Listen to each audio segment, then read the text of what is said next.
nuestro amante Padre y Dios, a través de Jesucristo, tu Hijo, venimos ante tu presencia para implorarte que nos des doble porción de tu Espíritu Santo. Entendemos, Señor, que estamos viviendo en tiempos solemnes, que muy pronto todas aquellas cosas que hemos conocido, hemos estudiado por tanto tiempo, estarán sucediendo en nuestra propia vida y seremos probados. Necesitamos de tu gracia, de tu Espíritu para poder estar preparados. Sabemos que tú has enviado un precioso mensaje a tu iglesia. Queremos entenderlo, pero más que entenderlo, experimentarlo en nuestra propia vida. Para que de esa manera, al ser sellados por tu Espíritu Santo, podamos ser utilizados para dar el fuerte pregón al mundo. Bendice a cada persona aquí presente, a aquellos que nos escuchan a través de los medios de comunicación, y que tu Espíritu Santo complete la obra en nuestros corazones para el día de la redención. Me encomiendo a ti, Señor, en esta hora, sabiendo que recibo de tu mano gracias a la intercesión de Cristo. Y te pido de que me permitas mantener todo pensamiento cautivo a Cristo Jesús. Que solamente tu nombre sea glorificado, sea engrandecido en esta hora. Y que tú puedas ser entronizado definitivamente en el trono de nuestro corazón y de nuestra vida. Gracias por escuchar nuestra plegaria, porque sabemos que tenemos perdón en ese nombre todopoderoso. En el nombre de Jesús lo agradecemos. Amén, Señor. Amén.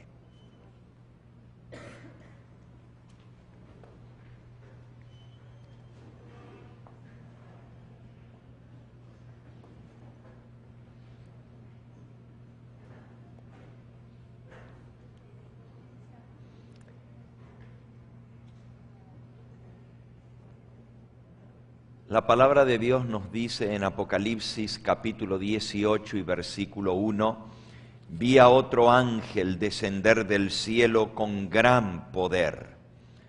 La tierra fue alumbrada con su gloria. Este es el ángel del poder. Este es el ángel de la lluvia tardía, del derramamiento del Espíritu Santo. Este es el ángel que ha de traer la culminación de la obra,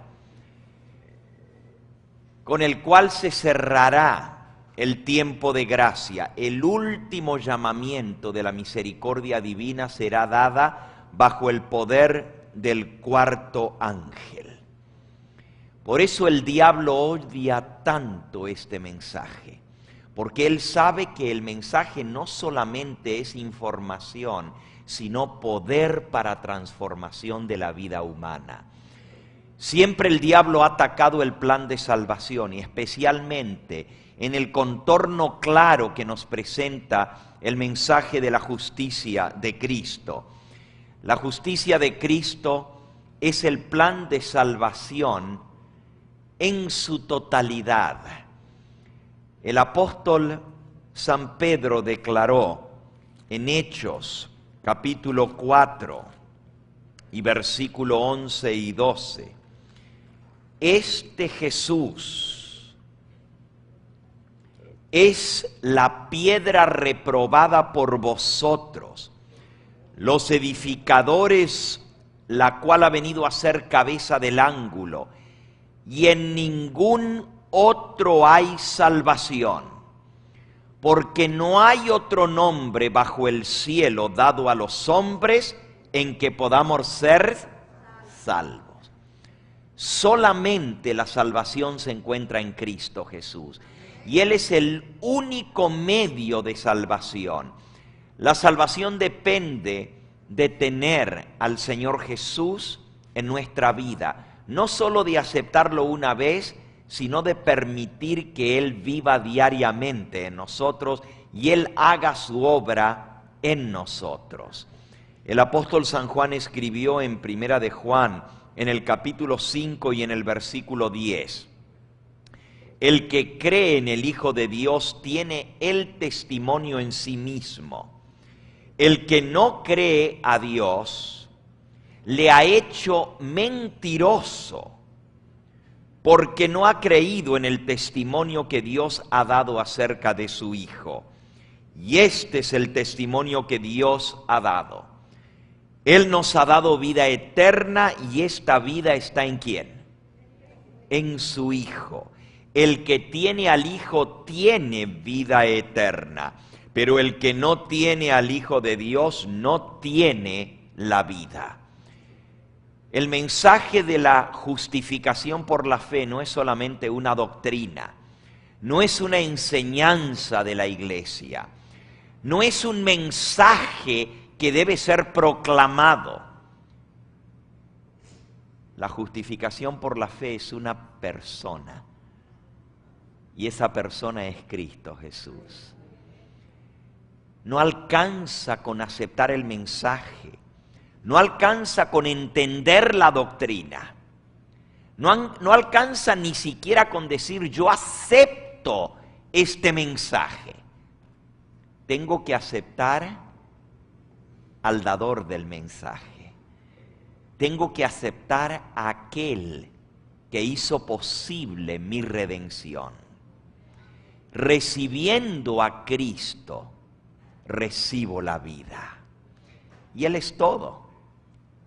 Porque si yo lo tengo a Él, ¿qué más me falta? Pero si no tengo a Cristo, no tengo nada. Por más que tenga toda la doctrina, toda la profecía, todo el conocimiento intelectual del mensaje, si no tengo una relación íntima con el Señor Jesús, de nada me sirve. El que tiene al Hijo tiene la vida. El que no tiene al Hijo de Dios no tiene la vida.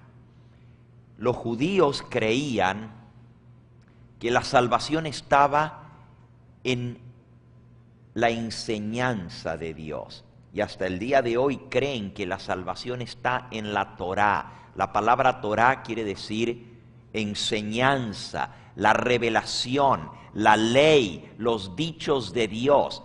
Y en San Juan, en el capítulo 5 y en el versículo 39, San Juan capítulo 5, versículo 39, Jesús les dijo a los judíos: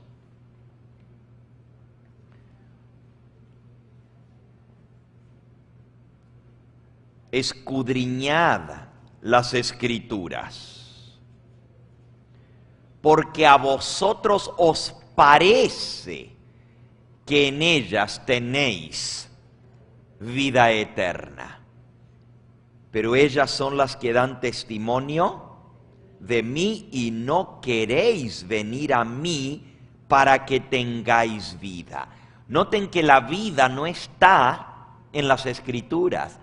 Las Escrituras son la luz menor que dan testimonio de la luz mayor. Las Escrituras no pueden dar vida a menos que sean vivificadas por el Espíritu Santo de Dios. Él mismo les dijo en el capítulo 6 de San Juan, dando vuelta a la página, versículo 63, el Espíritu es el que da la vida, la carne para nada aprovecha. Las palabras que yo os he hablado son espíritu y son vida, pero hay algunos de vosotros que no creen. Y luego dice en el versículo 65, por esto os he dicho que ninguno puede venir a mí si no le fuere dado del Padre. Así que las palabras que Él habla son espíritu, son vida, pero no pueden dar vida sin el Espíritu Santo. Y recibir a Cristo significa recibirlo en la persona del Espíritu Santo. Allí mismo en San Juan, en el capítulo 14, Él dice en el versículo 16, yo rogaré al Padre y os dará otro consolador para que esté con vosotros para siempre. El Espíritu de verdad, al cual el mundo no puede recibir porque no le ve ni le conoce, pero vosotros le conocéis porque mora con vosotros y estará con vosotros. No os dejaré huérfanos, vendré a vosotros. Pero cuando Él prometió, me voy, pero voy a venir a vosotros y voy a morar en vosotros, ¿cómo es que Él no nos iba a dejar huérfanos? Rogaré al Padre y enviará otro consolador para que esté con vosotros para siempre. A Cristo se le recibe en la vida a través del Espíritu Santo. El Espíritu Santo es enviado por Él a nuestra vida y es la manera como Jesús viene a nosotros. Así es como le recibimos, recibiendo su Espíritu Santo, recibimos a Él, porque es el Espíritu de Cristo. Y al recibir ese Espíritu, estamos recibiéndole ¿a quién? A Él. San Juan capítulo 15.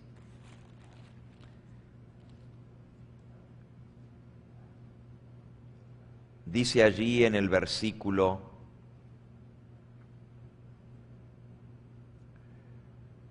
5 en adelante. Yo soy la vid y vosotros los pámpanos. El que permanece en mí y yo en él, éste lleva mucho fruto, porque separados de mí nada podéis hacer. El que permanece en mí y yo en él, lleva mucho fruto. Versículo 7. Si permanecéis en mí y mis palabras permanecen en vosotros, pedid todo lo que queréis y os será hecho. En esto es glorificado mi Padre, en que llevéis mucho fruto y seáis así mis discípulos. El Señor Jesús dice, tenéis que permanecer en mí para llevar fruto. ¿Y cómo es que Jesús permanece en nosotros? San Juan capítulo 15, allí mismo, y en el versículo 26, pero cuando venga el Consolador, a quien yo os enviaré del Padre, el Espíritu de verdad, el cual procede del Padre, Él dará testimonio de mí. Así que el Señor Jesús dice, cuando venga el Consolador, el cual yo os lo enviaré. El Espíritu Santo es enviado por Cristo y viene del Padre, porque es el Espíritu del Padre y es el Espíritu de Cristo. Procede del Padre, así como Cristo procede del Padre. El mismo Espíritu que es Dios, porque Dios es Espíritu. ¿Estamos de acuerdo? San Juan 4, versículo 24. San Juan 4, 24. Dios es Espíritu, y los que le adoran en espíritu y en verdad es necesario que le adoren. ¿Qué cosa es Dios? Dios es Espíritu. El Espíritu Santo procede de Dios, porque es el Espíritu de Dios. Viene del Padre. Es de la misma naturaleza que el Padre. Así como Dios, Padre, es Espíritu, también el Espíritu de Dios procede del Padre y es de la misma naturaleza que el Padre. Y Cristo también procede del Padre porque es el Hijo. Y el Hijo sale del Padre. El mismo Espíritu del Padre es el Espíritu del Hijo y es el Espíritu Santo. Ahora, no estoy diciendo con esto que no haya distinción de personas. Estoy diciendo que los tres son de la misma esencia y naturaleza. Y están tan íntimamente unidos porque los tres son uno. Es el mismo Espíritu Santo. Y Jesús dijo, yo me voy pero no los dejo solos, les dejo mi Espíritu, yo lo enviaré de parte mía. Y allí en San Juan capítulo 16 nos explica la obra del Espíritu Santo.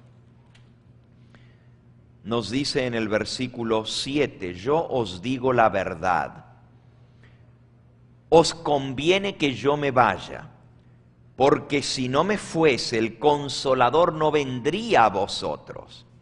Mas si me fuere, os lo enviaré.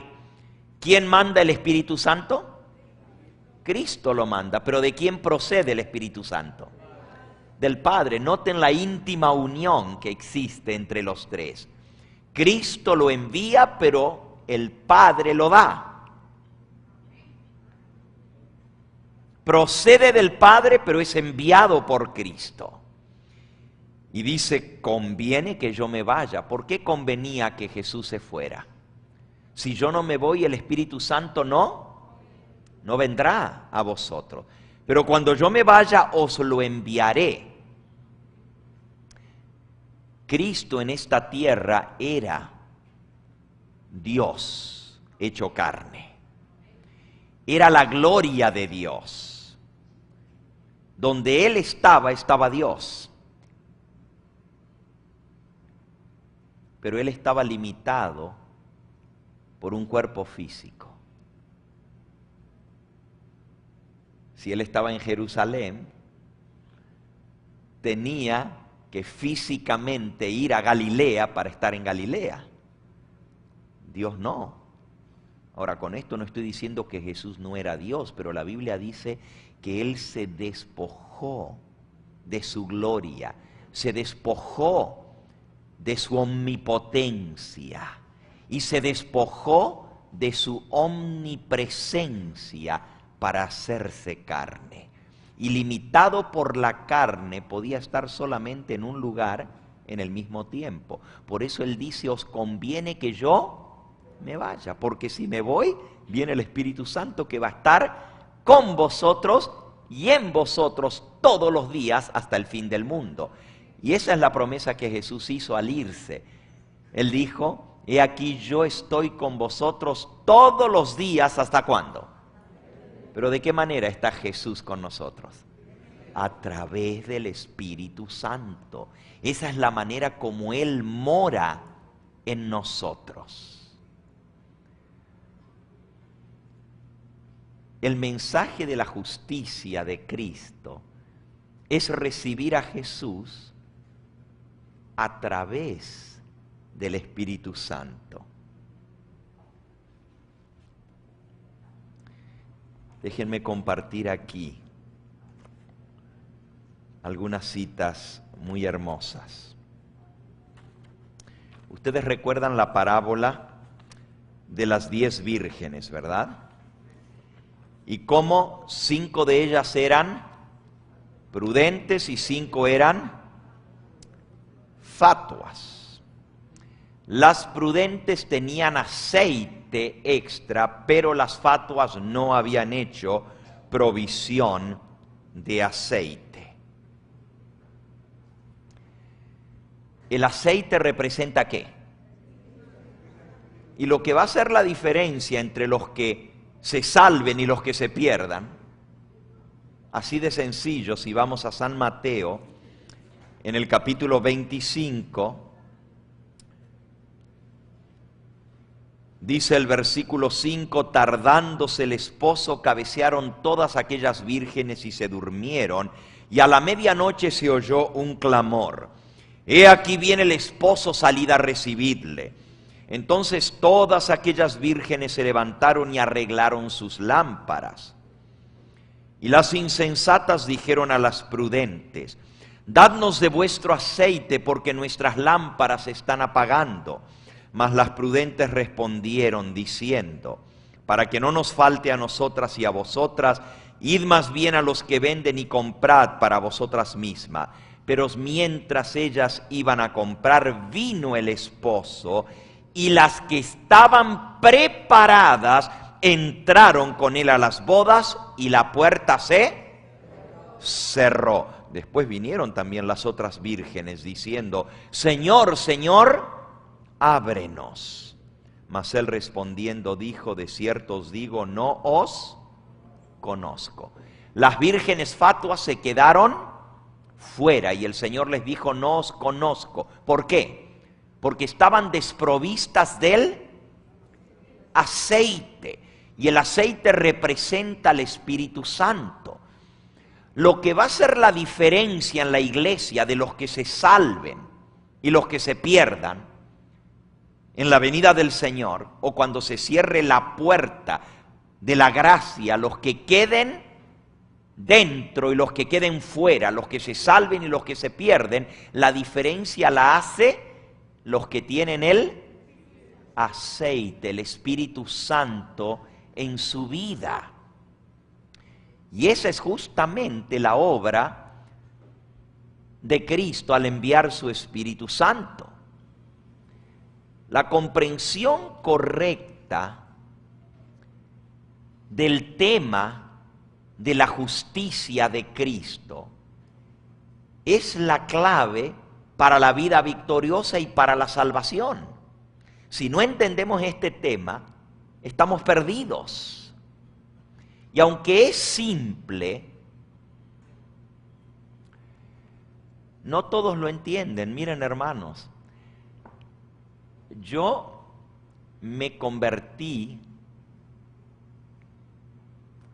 les voy a volver atrás, yo nací en un hogar cristiano. Me crié desde niño en un hogar adventista. Mis padres fueron adventistas desde que yo nací, desde antes que yo naciera.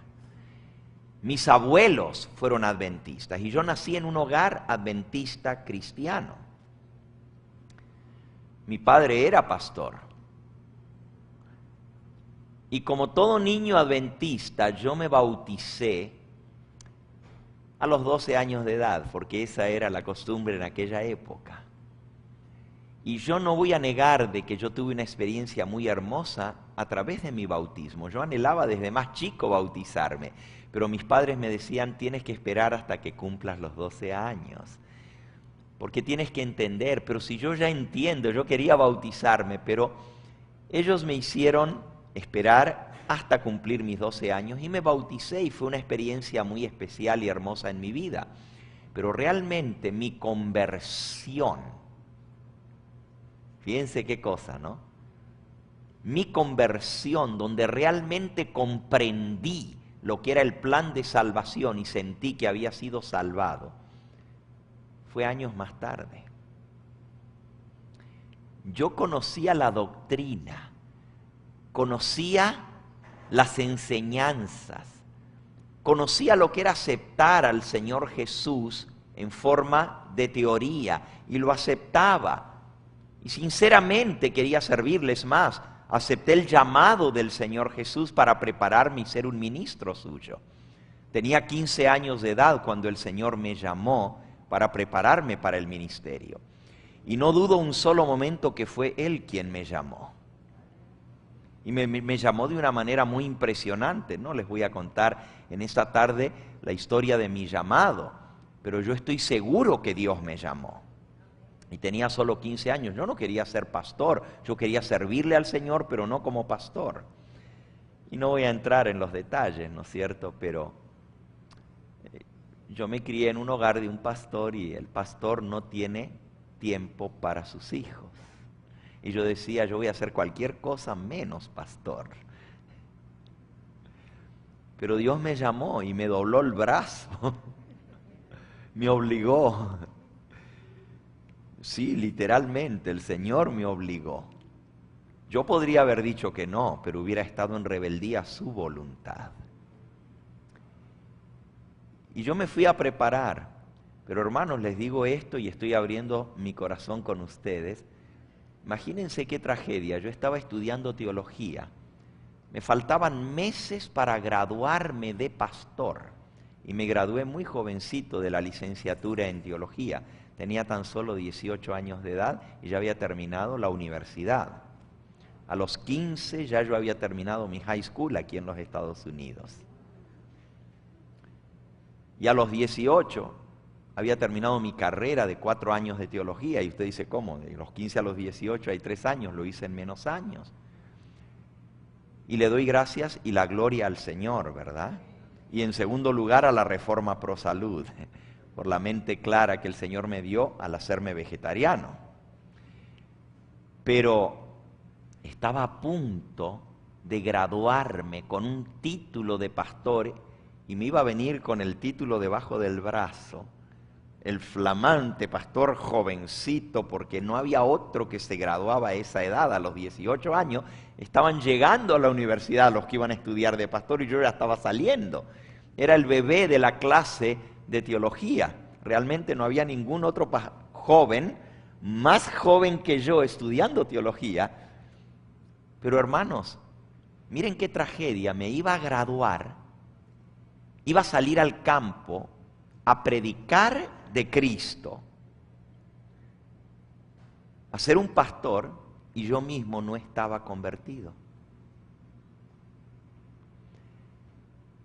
Y les digo la verdad, yo hacía todas las formas de la religión y creía que el cumplir con todo lo que Dios mandaba, y nunca fui un joven rebelde, nunca puedo decir que yo me rebelé. Hay otros que cuentan su historia, que se fueron al mundo, que vivieron una vida disoluta y luego el Señor los volvió a llamar. Yo nunca hice eso, nunca fumé, y con esto no estoy diciendo que soy mejor que otro, no, al contrario. Yo creía que porque yo era así, eso era lo que significaba ser salvo, obedecer al Señor en todo. Yo había aceptado las enseñanzas de Cristo, pero no había aceptado realmente a Jesús en mi vida. Y con esto no estoy negando que yo lo amaba, pero yo no entendía lo que era la justificación por la fe. Yo había puesto mi confianza para mi salvación en una serie de enseñanzas y doctrinas que había sido enseñado de niño, que mis padres me habían enseñado, que había aprendido en la iglesia. Y tenía fe en que esa doctrina me iba a salvar. Y hay muchos adventistas así hoy en día. Yo tengo la verdad. Y yo les decía ayer que muchas veces nosotros hablamos de haber aceptado la verdad. ¿Cuánto hace que aceptaste el mensaje? ¿Cuánto hace que conociste la verdad? Y es triste que no hablamos más de cuánto hace que conociste a Jesús, cuánto hace que aceptaste a Jesús. Y en mi vida yo tuve que pasar por una experiencia de entender lo que era la justificación por la fe para llegar a mi conversión. Y fue unos meses antes de mi graduación. Y también fue una experiencia muy especial y maravillosa. Pero yo quiero decirles que aunque yo comprendía el maravilloso don de la justicia imputada de Cristo como sacrificio en mi lugar, yo sabía que Él había muerto por mí. Y eso lo había entendido aún antes de bautizarme. Yo sabía que Jesús había muerto en la cruz del Calvario para salvarme. Comprendía esa justicia que se pone a mi cuenta. Yo soy pecador, estoy perdido, pero porque he aceptado que Jesús tomó mi lugar y murió por mí, yo soy salvo. Eso lo entendía. Pero ¿qué era lo que no entendía? La parte de la justicia impartida me era bastante vaga. Yo me preguntaba, ¿cómo es eso de que Jesús imparte su justicia? Ustedes conocen la cita y yo la conocía muy bien porque uno de los primeros libros que yo leí siendo joven fue el libro Mensajes para los Jóvenes. Y en la página 35 del libro Mensajes para los Jóvenes, tiene esta cita que es clásica sobre la justificación por la fe. Dice así: la justicia por la cual somos justificados nos es imputada. La justicia por la cual somos santificados nos es impartida. La primera es nuestro derecho al cielo. La segunda es nuestra idoneidad para el cielo. Esa yo la sabía y me la sé de memoria, y la sé desde que era jovencito. O sea, tenía la doctrina, tenía el conocimiento, pero no había una experiencia en mi vida. Es más, yo me preguntaba cómo imputado, sí, yo entendía eso de imputado, que es puesto a mi cuenta. Yo soy pecador, estoy condenado a morir porque la paga del pecado es muerte. Pero como yo acepto que Jesús tomó mi lugar y murió por mí, la vida perfecta que Él vivió la pone a mi cuenta y ahora yo soy perdonado, soy libre de todo pecado porque Él pagó la deuda de mi pecado en la cruz del Calvario. Eso yo lo entendía. Pero mi pregunta era, ¿qué parte juega la justicia impartida en la salvación? ¿Es parte de la justificación la justicia impartida? Y yo resolví que tenía que encontrar una respuesta a esa pregunta. Y así comencé mi búsqueda en la Biblia y en el espíritu de profecía. Y yo pensé que quizás unas poquitas horas y yo iba a aclarar ese tema. Como máximo, me pasaré una semana estudiando ese tema y me va a quedar claro. Pero después de varios meses de estar en intensa búsqueda, todavía la parte de la justicia impartida me resultaba vaga. No lograba comprender de qué manera Jesús imparte su justicia.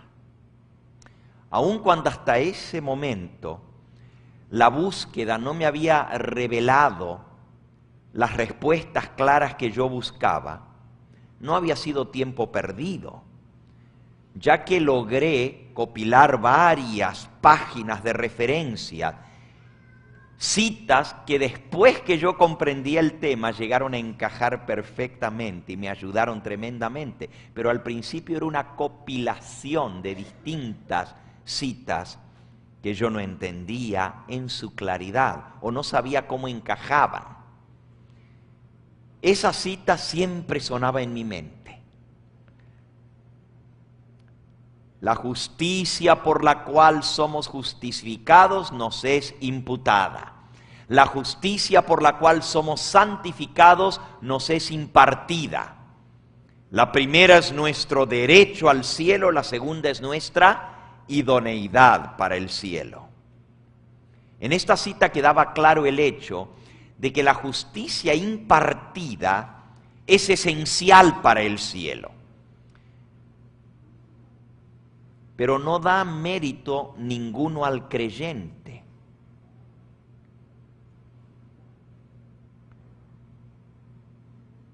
Los méritos son de Cristo. ¿Y qué de mi esfuerzo por obedecer no cuenta delante de Dios? ¿No espera Dios que yo le obedezca? ¿Cómo me voy a salvar sin obediencia? La cita también decía, la justicia impartida es la idoneidad para el cielo. ¿Qué quiere decir idoneidad?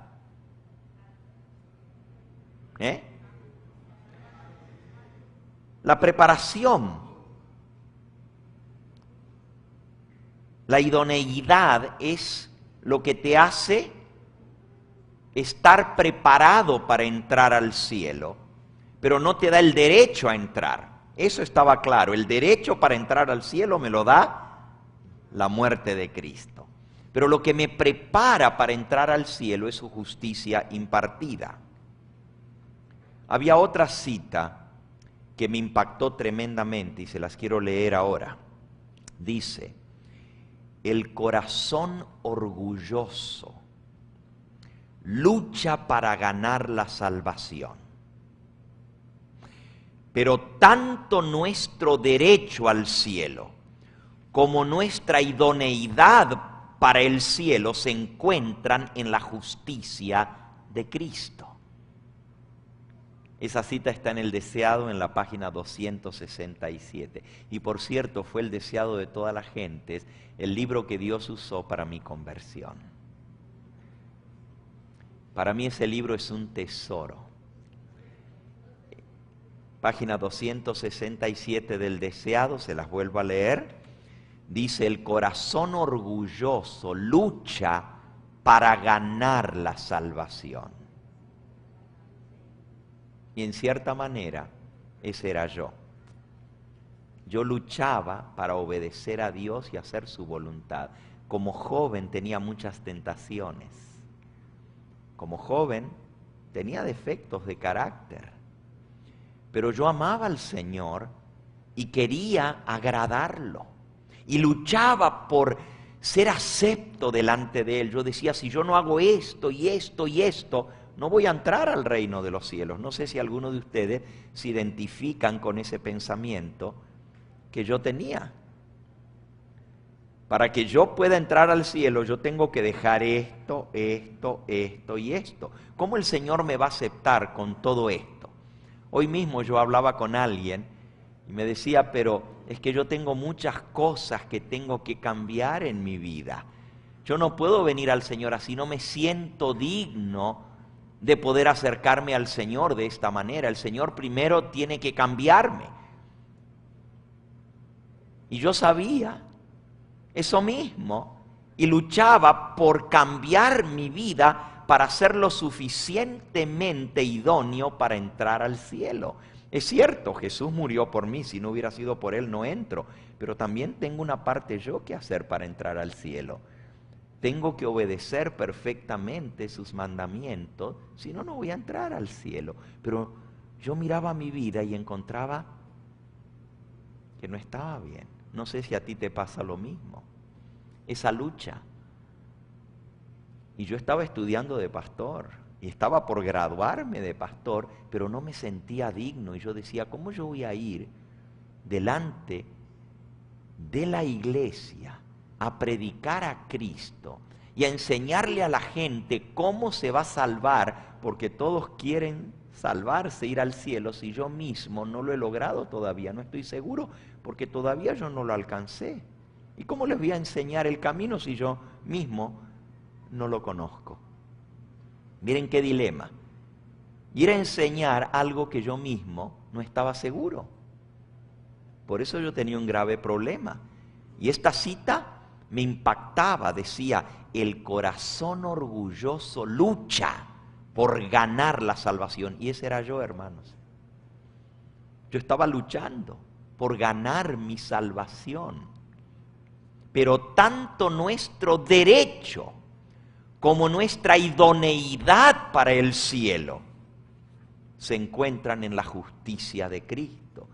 Entonces yo decía, pero yo tengo que tener esa justicia de Cristo, porque eso es no solo mi derecho, sino también mi idoneidad para el cielo. Nuevamente, la justicia impartida, que es la idoneidad para el cielo, no me ganaba la salvación. Pero esta cita me decía que ambos aspectos, tanto la justicia imputada como la justicia impartida, eran esenciales, y ambas, la justicia imputada y la justicia impartida, se encuentran en la justicia de Cristo. Entonces, ¿cómo yo recibo esa justicia? Algunos de ustedes que han escuchado mucho de mis sermones saben que mi capítulo favorito de todo lo que Elena de White escribió en más de 70 libros, mi capítulo favorito es el capítulo titulado Transformado por su gracia. El capítulo del libro Hechos de los Apóstoles. Y en la página 445 de ese libro, y si ustedes miran mi libro, Hechos de los Apóstoles, me lo regaló mi padre cuando yo tenía 12 años de edad, el día de mi bautismo. Él me regaló ese libro. Y si ustedes ven el capítulo 45, Transformados por su gracia, todavía lo tengo al libro. Si ustedes ven ese capítulo, lo tengo subrayado que ya no hay donde ponerle una marquita más. De todos los colores, con notas. Ustedes lo miran y está totalmente anotado ese capítulo porque es mi capítulo favorito. Y en la página 445 de ese capítulo, y es mi capítulo favorito, léanlo, es precioso. Transformados por su gracia. Allí, la mensajera del Señor dice lo siguiente: en la vida del discípulo Juan se ejemplifica la verdadera santificación. Ahora, yo siempre pensaba de Juan y sabía que era el discípulo amado, el que se sentó al lado de Jesús, el que recostaba su cabeza en el hombro de Jesús. Y yo quería ser ese discípulo. Yo quería ser como Juan. Yo quería estar cerca de Jesús. Lo admiraba. Y yo siempre pensaba, pero ¿cómo él llegó a representar tanto a Jesús? Que en ese capítulo dice que los que habían conocido personalmente a Jesús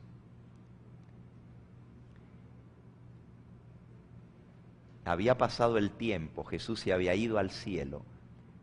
Cuando veían a Juan, era el impacto tan grande que se parecía tanto a Jesús, que decían, es una copia, es una imagen en un espejo de lo que es Jesús. Eso dice ella en ese capítulo. Se parecía en su manera de hablar, en su manera de tratar a la gente. Hasta con el tiempo llegó a parecerse físicamente a Jesús. Y yo decía, ¿cómo yo puedo llegar a tener eso en mi vida? Y en esa misma página, 445, yo leía la siguiente cita. Elena de White describe allí la íntima relación de Cristo con Cristo que tenía el apóstol Juan. Y ese hermoso carácter que él desarrolló, dice que hasta en su manera de hablar, en el tono de su voz, se le parecía. Cuando la gente lo escuchaba hablar, se volteaban porque les parecía que estaban escuchando hablar al Señor Jesús. Ay, yo quería eso para mí. Y ahí encontré en la página 45 que decía lo siguiente: Juan sometió su temperamento resentido y ambicioso al poder modelador de Cristo, y el amor divino realizó en él una transformación del carácter.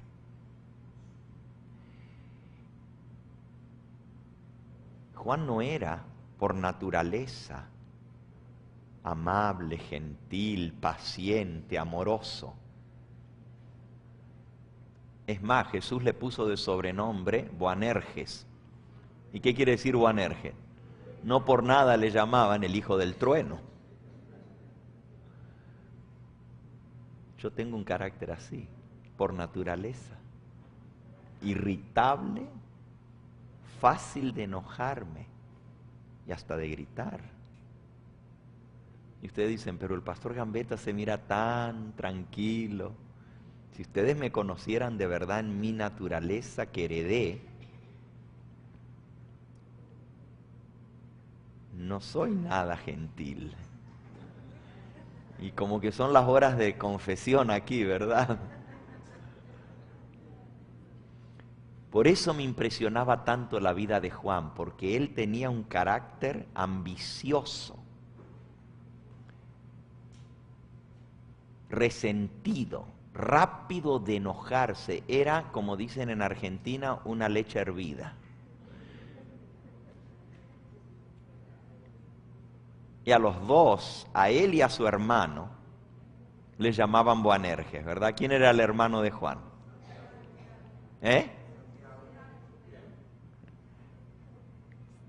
Los hijos del trueno.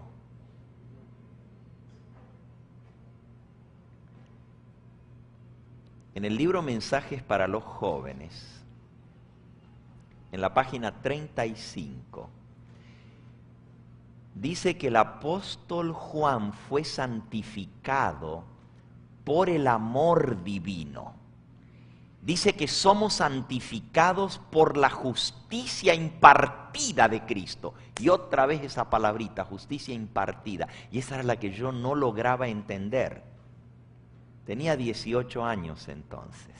Les estoy hablando de esa lucha por la cual yo pasé varios meses. Y ahí fue donde se me iluminó la mente. Fue como un rayo de luz que llegó a mi mente. Significaba entonces que el amor divino de Cristo que santificó a Juan, porque dice que Juan fue santificado por el amor que realizó en él la transformación. Significaba entonces que ese amor de Cristo que santificó a Juan era lo mismo que la justicia impartida de Cristo. ¿Fue la santificación de Juan algo único?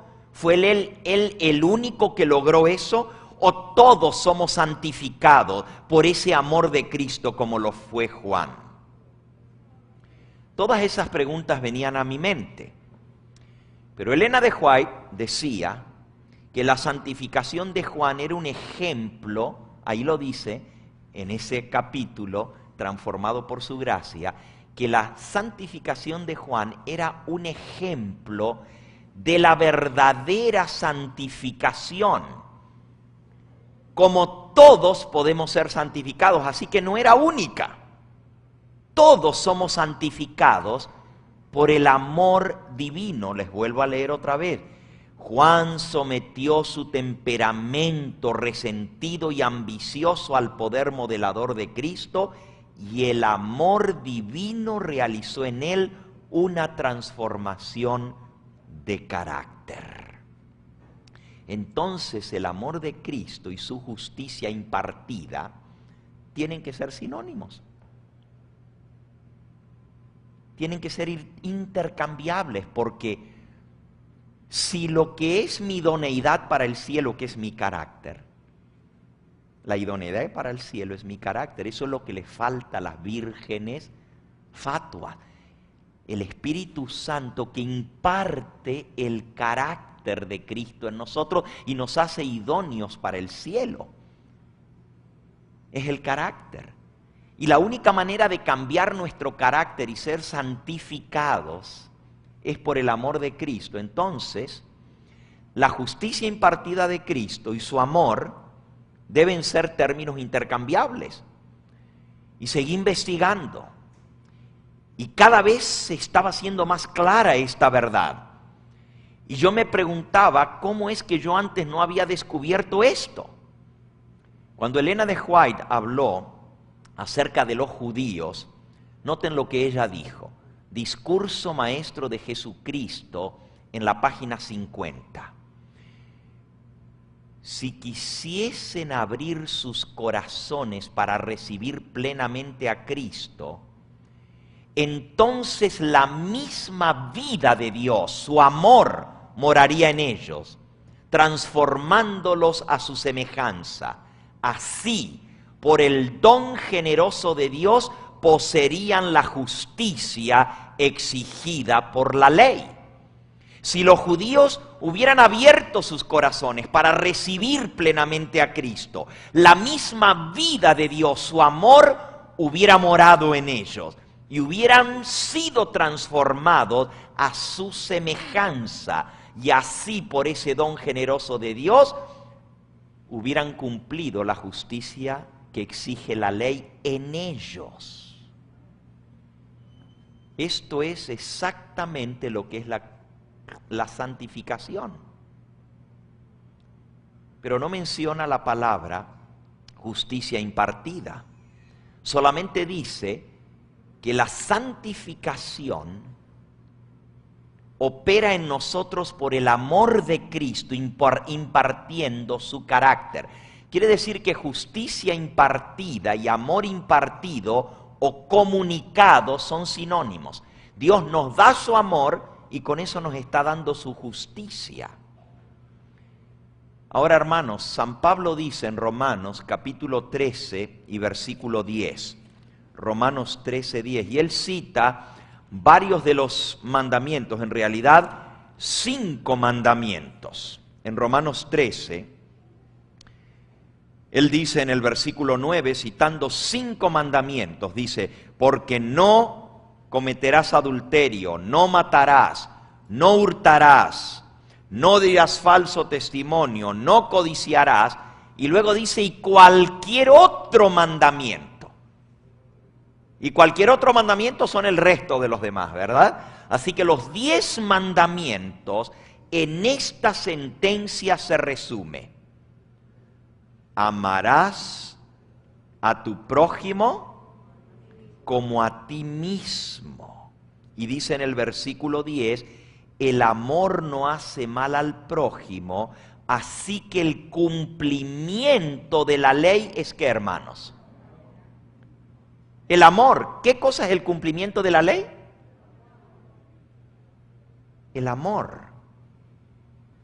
Nuevamente, Pablo nos dice en Romanos capítulo 8 y versículo 4, para que la justicia de la ley se cumpliese en nosotros, que no andamos conforme a la carne, sino conforme al Espíritu. Eso es lo que yo quería. Quería andar conforme al Espíritu, no conforme a la carne. Pero para que la justicia de la ley se cumpliese en nosotros. Si la justicia de la ley se cumple en el creyente, según Romanos 8:4, y el amor es el cumplimiento de la ley, según Romanos 13:10, entonces la justicia y el amor tienen que ser una y la misma cosa. ¿Es lógico lo que estoy diciendo? La evidencia que aparece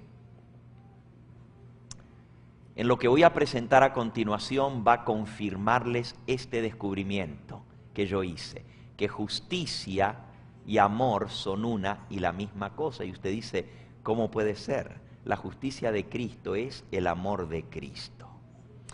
Después de la conferencia general de 1888 en Minneapolis, Elena de White dedicó mucho tiempo a presentar por todas partes, en distintas reuniones, acompañada por Waggoner y por Jones, como ya vimos, el tema de la justificación por la fe. Y ella dio su sello de aprobación al mensaje de la justificación por la fe. Recuerden que también le prohibieron predicar y tenía que ir a otros lugares a predicar porque no le permitían los púlpitos adventistas. Y Elena de White no solamente predicó, sino también apoyó lo que Waggoner y Jones estaban predicando. Y ella resume el mensaje de la justificación por la fe con estas palabras. Lo escribió en 1895 y está en Testimonios para los Ministros, página 91. Lo leímos el viernes, lo leímos el sábado y lo voy a leer ahora otra vez. Dice así en la página 91. Este preciosísimo mensaje que Dios envió a través de Waggoner y Jones, dice ella, presentaba la justificación por la fe en el garante. Convidaba al pueblo o invitaba al pueblo a recibir la justicia de Cristo.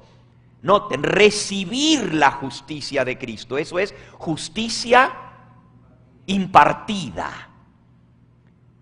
recibir la justicia de Cristo que se manifiesta en la obediencia a todos los mandamientos de Dios. Lo que ella se está refiriendo aquí es que la justicia de Cristo se manifiesta y es hecha posible en la vida del creyente mediante el Espíritu Santo que nos lleva a obedecer sus mandamientos. Y hermanos, si nosotros llegamos a comprender esto, vamos a encontrar el secreto de la victoria. Toda esa lucha que tenemos los adventistas por tratar de ser mejores, por tratar de poder vivir una vida agradable delante de Dios para poder llegar al cielo y no perdernos. Si nosotros entendemos el tema de la justicia de Cristo, vamos a entender cómo es que el Señor realmente hace posible la salvación. En la Review and Herald del 11 de marzo de 1890, y esto fue 2 años después de Minneapolis, Elena de White escribió: por casi 2 años hemos estado animando al pueblo a que venga a escuchar el mensaje de la justicia de Cristo y que acepte la luz. Y cuando ella dice hemos, se refiere a ella, a Waggoner y a Jones. Eso escribió en 1990. Por casi 2 años hemos estado animando al pueblo a que venga a escuchar y acepte la luz sobre la justicia de Cristo. Y no saben si venir y hacer suya esta verdad o no. Ella dijo eso. No saben si venir a escuchar y hacer suya esta verdad o no. Otro artículo publicado también en la Review and Herald el 19 de agosto de 1890 era una carta en respuesta a un hermano ministro que había recibido el mensaje de la justicia de Cristo en una ciudad de Kansas, en el estado de Kansas, donde el trío dinámico, Elena de White, Waggoner y Jones, habían estado dictando una serie de reuniones sobre la justificación por la fe. Y noten lo que dice ese artículo, que está citando una carta que ella escribió a un pastor. Le dijo lo siguiente: apreciado hermano, fue con placer que leí su carta de consulta, pues el pensamiento de que la obra del Espíritu Santo porque el pensamiento de que la obra que el Espíritu Santo hizo en su corazón en la reunión de Kansas hasta el momento no se ha apagado. Y eso me trae grande satisfacción. Usted recibió una vislumbre de la justicia de Cristo que aún no se ha perdido en su vida, mientras que otros ya la perdieron al entrar en contacto con aquellos que no apreciaron esta bendita verdad. Muchos que escucharon este mensaje ya perdieron la bendición porque fueron desviados de este mensaje por los que no creyeron. Yo me siento feliz de saber que Jesús en verdad manifiesta su presencia cuando se la busca fervorosamente y se la recibe con agradecimiento. En la parábola de las 10 vírgenes, todas tenían lámparas, pero 5, tan solo 5 poseían el aceite extra. ¿El aceite qué? Extra con el cual mantener sus lámparas ardiendo. Hay personas que han recibido la preciosa luz de la justicia de Cristo, pero esta no ha afectado sus vidas. Son vírgenes fatuas. Ahora, hermanos, las 10 vírgenes tienen lámparas, tienen la palabra de Dios, pero solo 5 tienen aceite extra, aceite de reserva. Y ella dice, las personas que recibieron la luz de la justicia de Cristo, pero esta no ha afectado su vida, son las vírgenes fatuas, las que no tienen el aceite extra.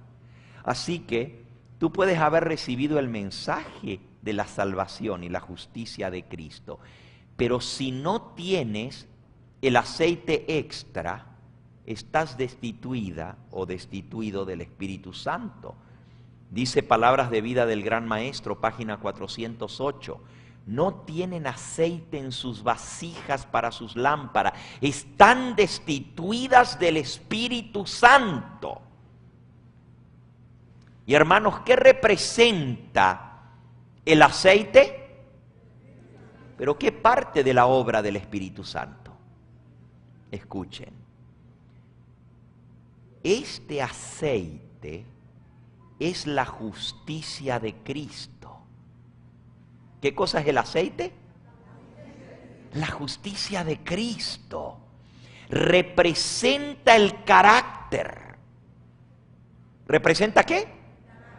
El carácter. Y el carácter no es transferible. Yo siempre decía, ¿por qué cuando las vírgenes fatuas les dijeron a las sabias, dadnos de nuestro aceite porque nuestras lámparas se están apagando? Yo decía, ¿por qué las vírgenes sabias dijeron no? No sea que nos falte a nosotras y le falte a vosotras. Yo decía, como que parece que son un poquito egoístas, ¿verdad? ¿Por qué no compartieron si ellas tenían aceite extra? Pero ese aceite extra representa el carácter, y el carácter es ¿qué? Intransferible, no se puede dar a otro. No es egoísmo, es simplemente imposible dar de ese aceite, porque ese aceite es el carácter, es la justicia impartida de Cristo. ¿Y cuál es ese aceite? ¿Cuál es la justicia impartida? Escuchen, Palabras de Vida del Gran Maestro 3:45. Dice así: el corazón de todos los que están unidos a Dios por la fe recibe el áureo aceite del amor. ¿El aceite del qué? Del amor, que fluye libremente para brillar en buenas obras, en un servicio real y sincero a Dios. No hay nada que el mundo necesite tanto como la manifestación del amor del Salvador mediante la humanidad. Todo el cielo está esperando que existan canales por medio de los cuales pueda ser derramado el aceite santo, para que sea un gozo y una bendición para los corazones humanos. La morada del Espíritu Santo en nuestro corazón se revelará por la manifestación del amor celestial. Si Cristo mora en nosotros a través de su Espíritu, se verá en un cambio en nuestra vida. Así que hermanos, ahí está. El mensaje es claro. La justicia de Cristo que el Espíritu Santo imparte y el aceite que es el amor son una y la misma cosa. Y Elena de White dijo que el aceite es la justicia de Cristo. Testimonios para Ministros 2:34. Pero también Elena de White dijo que el aceite es el amor. Por lo tanto, el amor y la justicia de Cristo son una y la misma cosa. Pero aquí van a ver una declaración directa que dice exactamente eso. Discurso Maestro de Jesucristo, página 20. La justicia es santidad. ¿Qué cosa es la justicia? ¿Qué dijo el apóstol Pablo? Buscad la paz y la santidad, sin la cual nadie verá a Dios. La justicia es santidad, semejanza con Dios. Y Dios es amor. Por lo tanto, la justicia es el amor de Dios en nosotros.